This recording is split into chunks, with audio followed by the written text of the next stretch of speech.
Dainik Jagran newspaper का discussion. आइए जानते हैं आज क्या-क्या न्यूज़पेपर में है जो हमें हमें जानना चाहिए।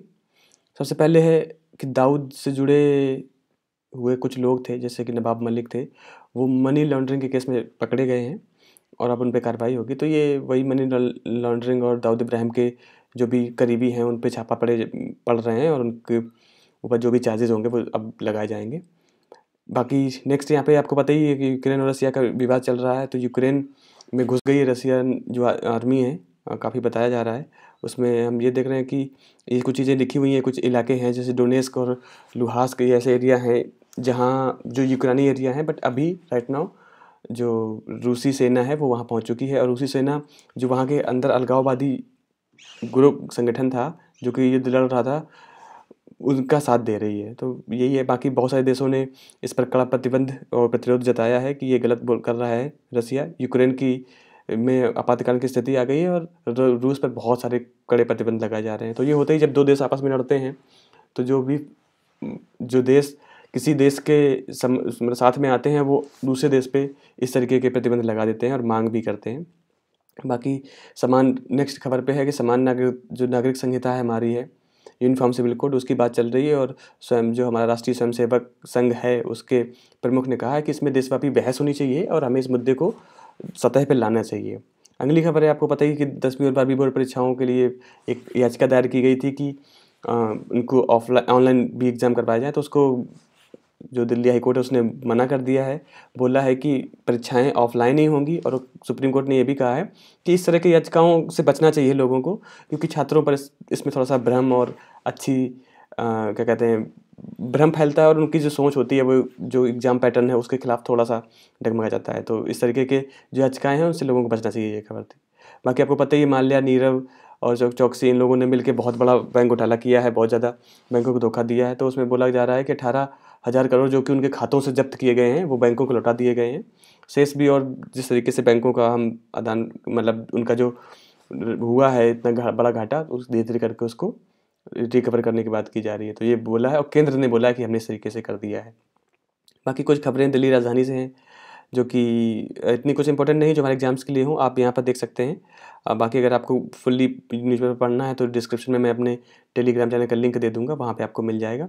बाकी यहाँ पर ये वही वामपंथी बातें, इस्लामिक्स जो बात चल रही है, हिजाब, कोरोना, ये सारी चीज़ें हैं जो कि रोज़ डिस्कस करते हैं। इसके बाद हमारा जो यहाँ पर जो राजनीति पेज है, यहाँ पे लिखा किसी भी संभावित खतरे के लिए सेना सतर्क और तैयार है। जो हमारे सेना के अभी प्रमुख हैं, थल सेना प्रमुख जनरल रनावने, उन्होंने कहा है कि हमारी सेना जो है वो बिल्कुल तैयार है किसी भी हमले, किसी भी खतरे से निपटने के लिए। आपको पता ही है अभी यूक्रेन इशू चल रहा है, रसिया यूक्रेन इशू, तो भारत भी कहीं ना कहीं अपनी मजबूती दिखा रहा है और हो सकता है कि आगे चल के भारत को भी कुछ दिक्कतें का सामना करना पड़े। तो नरावने जी ने बोला है कि हम बिल्कुल तरीके से सतर्क हैं। इसके बाद ब्रिटेन में द्विपक्षीय, यहाँ पर ये खबर है, ब्रिटेन में द्विपक्षीय वायु युद्धाभ्यास में शामिल होगा जो हमारा स्वदेशी मेड है तेजस। हमने इससे पहले आपको डिस्कस किया है कि HAL ने बनाया है ये तेजस विमान, और एक ये लो लेवल और हल्का छोटा लड़ाकू विमान है, भारत का खुद का बनाया हुआ है। बस हमें याद यहाँ पे रखना है कि अभी जो ये भारत और इस क्या कहते हैं ये ब्रिटेन के बीच में जो द्विपक्षीय बार होगी, इसको बोला गया है एक्स कोबरा वॉरियर 2022। याद रखना है, यहाँ पर जब देखिएगा, यहाँ जो कर्सर है एक्स कोबरा वॉरियर 2022 रखा गया है इसका नाम इस एक्सरसाइज का। तो पूछा जा सकता है कि एक्स कोबरा वॉरियर 2022 किन देशों के बीच में हुई थी, तो ब्रिटेन और इंडिया के बीच में। एक ये एयरफोर्स की है, याद रखना है, आर्मी नहीं है, एयरफोर्स की ये क्या कहते हैं एक युद्धाभ्यास है, एक्सरसाइज है। इसके बाद फिर कुछ ऐसी बातें हैं, अचानक बदलावों से मुक्त है भारत और फ्रांस के जो रिलेशंस हैं, जो जयशंकर हमारे क्या कहते हैं विदेश मंत्री, उन्होंने बोला है। बाकी यहाँ पर एक मुद्दा है, आपने बहुत पहले सुना होगा, फिर से आया है, OROP, one rank one pension जो है। तो उसमें बोला गया कि सुप्रीम कोर्ट ने कहा है कि आप बताइए कि OROP की 5 साल पहले जो समीक्षा की गई थी, बैठक बनाई गई थी, उसका क्या आउटपुट निकला, क्योंकि अभी तक OROP लागू नहीं हुआ है। तो बोला कि हम आपको बहुत कम समय दे रहे हैं, आप इसको जल्दी से बताइएगा ताकि जो हमारे वीर सैनिक हैं, रिटायर्ड सैनिक हैं, उनको फ़ायदा मिले। बाकी कुछ ये ऐसी खबरें हैं जो कि आपको पता ही कि केंद्रीय संस्थानों में खाली रिजर्व सीट अब किसी और को नहीं, सीट्स का बंटवारा चलता रहता है। बाकी यहाँ पर एक चीज़ और है, 40 देशों के नौसेना अभ्यास की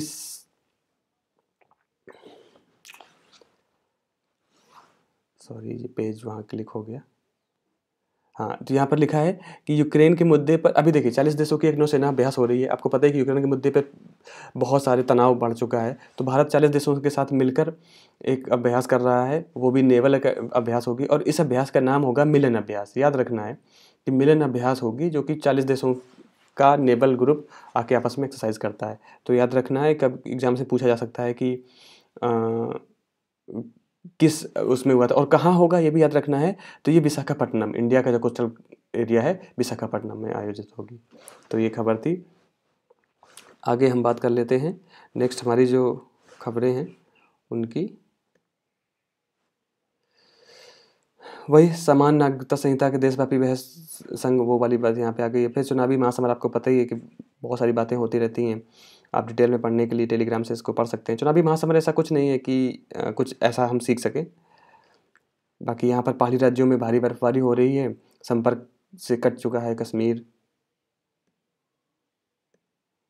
आज थोड़ा सा सिस्टम साथ नहीं दे रहा है शायद।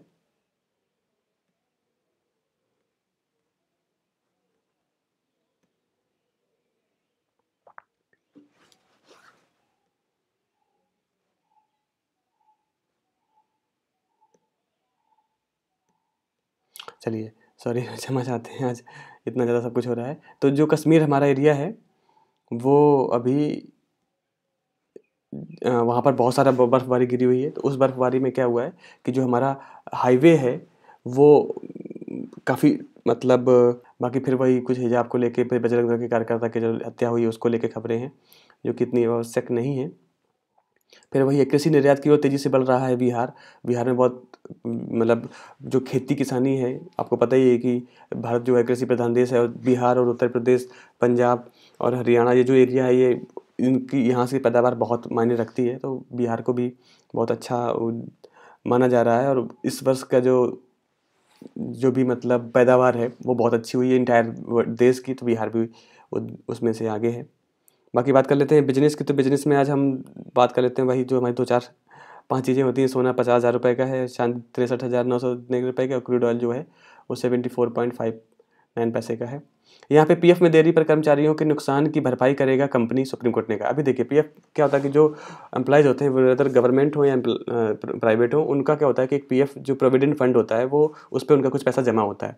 तो अगर कोई कंपनी है वो प्रोविडेंट फंड में किसी भी जो कर्मचारी उसका पैसा नहीं जा रहा है, तो उसका पैसा जो भी भरपाई, क्योंकि वो तो कटवा रहा है ना अपना, और पीएफ में नहीं जा रहा है, तो उसका जो भी भरपाई होगी, नुकसान होगा, मतलब इंटरेस्ट वगैरह, वो कंपनी ही भरेगी, सुप्रीम कोर्ट ने कहा है। बाकी मोदी जी ने कहा है कि ग्रामीण इलाकों को हम बहुत अच्छे से तेज़ी से उसमें काम करवाएंगे, विकास बढ़ेगा। बजट में बहुत सारे प्रावधान थे।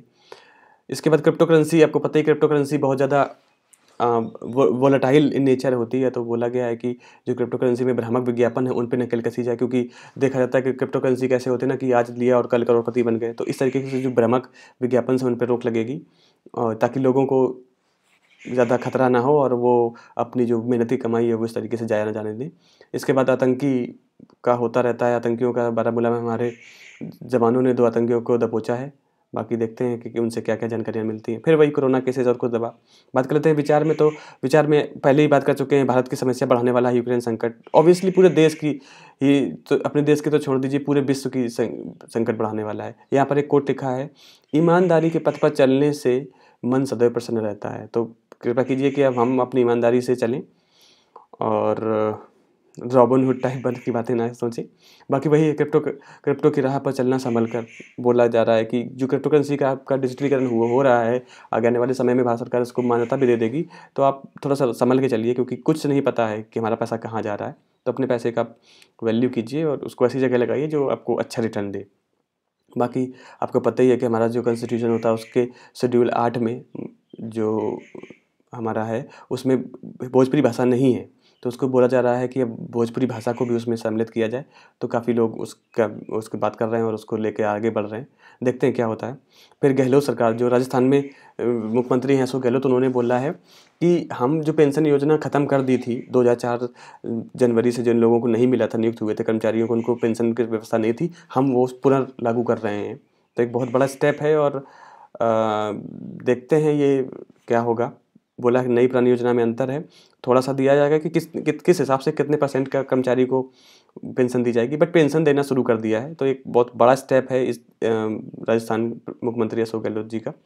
सेंट्रल में भी कुछ ऐसी, जैसे है हमारे ये जो अदर सिर्फ डिफेंस मिनिस्ट्री के अंदर में जो फोर्सेस आती हैं उनको ही मिलता है पेंशन, बाकी लोगों को नहीं मिलता है जो होम मिनिस्ट्री के अंतर्गत आती है, जो अपनी पैरामिलिट्री फोर्सेस होती हैं। तो आई होप इस स्टेप से यहाँ पे भी कुछ बदलाव हो। चुनावी माहौल आने वाला है तो शायद कुछ हमें बड़ा देखने को मिले। बाकी फिर यही यूक्रेन संकट, रूस पर पश्चिमी देशों के प्रतिबंधों की मार, सब हम ये कर देंगे, हम वो कर देंगे।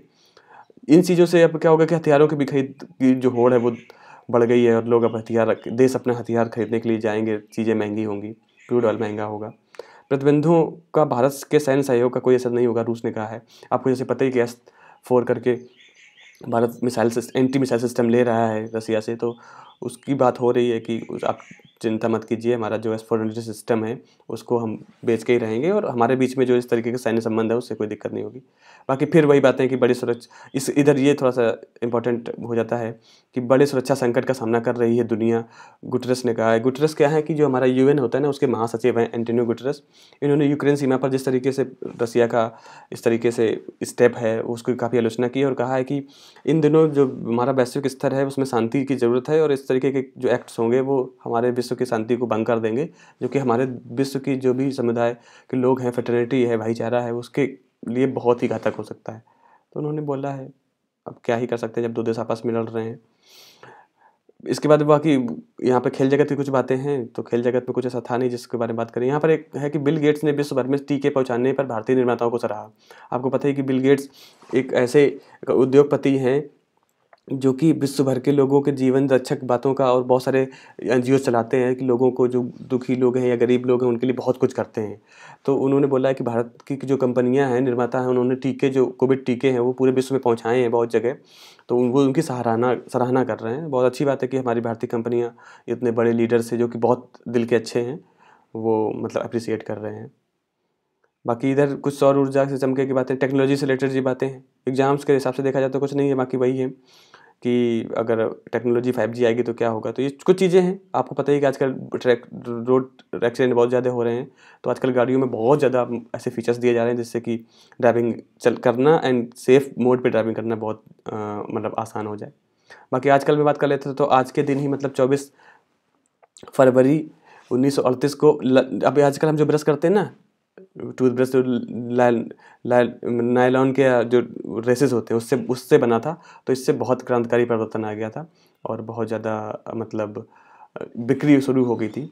इससे पहले जंगली सूअर के बालों से बनती थी, और घोड़े या जो हमारे डंकीज होते हैं उनके बालों से बनती थी, बट अभी इस सारे नायलॉन से ही बनते हैं। इसके बाद आपको पता ही है कि स्टीव जॉब्स, जो एप्पल के संस्थापक थे, या बोल सकते हैं कि सह संस्थापक थे, उनका जन्म भी 24 फरवरी 1955 को आज के दिन ही हुआ था, सैन फ्रांसिस्को में। ये 20 साल के थे। कहा जाता है कि इन्होंने अपनी कार में कभी नंबर प्लेट नहीं ली। एक्चुअली क्या होता है, जैसे हमारे इंडिया में है 1 महीने का हमें टाइम मिलता है कि आप 1 महीने बगैर कार चला सकते हैं। अभी तो शायद इंस्टेंट नंबर मिलता है, टेम्परेरी नंबर मिलता है, बट परमानेंट नंबर 1 महीने के बाद मिलता है। तो लेकिन अमेरिका में ऐसा नहीं था। अमेरिका में क्या होता है कि 6 महीने तक आप गाड़ी को बगैर नंबर के मतलब कार नंबर प्लेट के चला सकते हैं। तो ये क्या करते थे कि इससे पहले कि नंबर प्लेट लगवाने की बात आए, ये कार को ही छोड़ देते थे, दूसरी कार ले लेते थे। तो ये है उनकी अमीरी की एक बात ही बताई गई है। बाकी उन्होंने कभी नंबर प्लेट नहीं ली, तो एक बड़ा हंसने वाला भी मुद्दा बोल सकते हैं। इसके बाद कुछ ऐसे उपयोग बताए गए हैं कि विटामिन सप्लीमेंट से कम नहीं होता कोविड से मौत का खतरा। कुछ लोग होते हैं ना कि विटामिन सप्लीमेंट लेते हैं, सोचते हैं कि कोविड से हम बच जाएंगे, तो ऐसा नहीं है।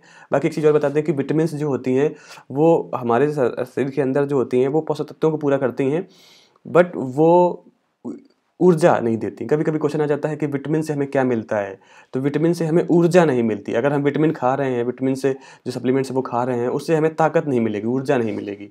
वो हमारे न्यूट्रिएंट्स को पूरा करती हैं, बट हमें ऊर्जा प्रोवाइड नहीं करती। याद रखना, छोटी सी खबर। बाकी डायनासोर्स को भी होता था संक्रमण, ये चीज़ें हैं, बहुत सारे शोध आते रहते हैं। बाकी ये फिल्मी खबरें हैं कुछ, अगर आप इंटरेस्टेड हैं तो यहाँ पे पढ़ लीजिएगा। तो ये था 24 फरवरी का न्यूज़पेपर। आई होप थोड़ा जल्दी में था, क्योंकि कुछ ऐसा कुछ खास था नहीं। अपना ख्याल रखिए, अपने आप को सुरक्षित रखिए हर एक चीज़ से, और बिल्कुल बिंदास रहिए। जय हिंद।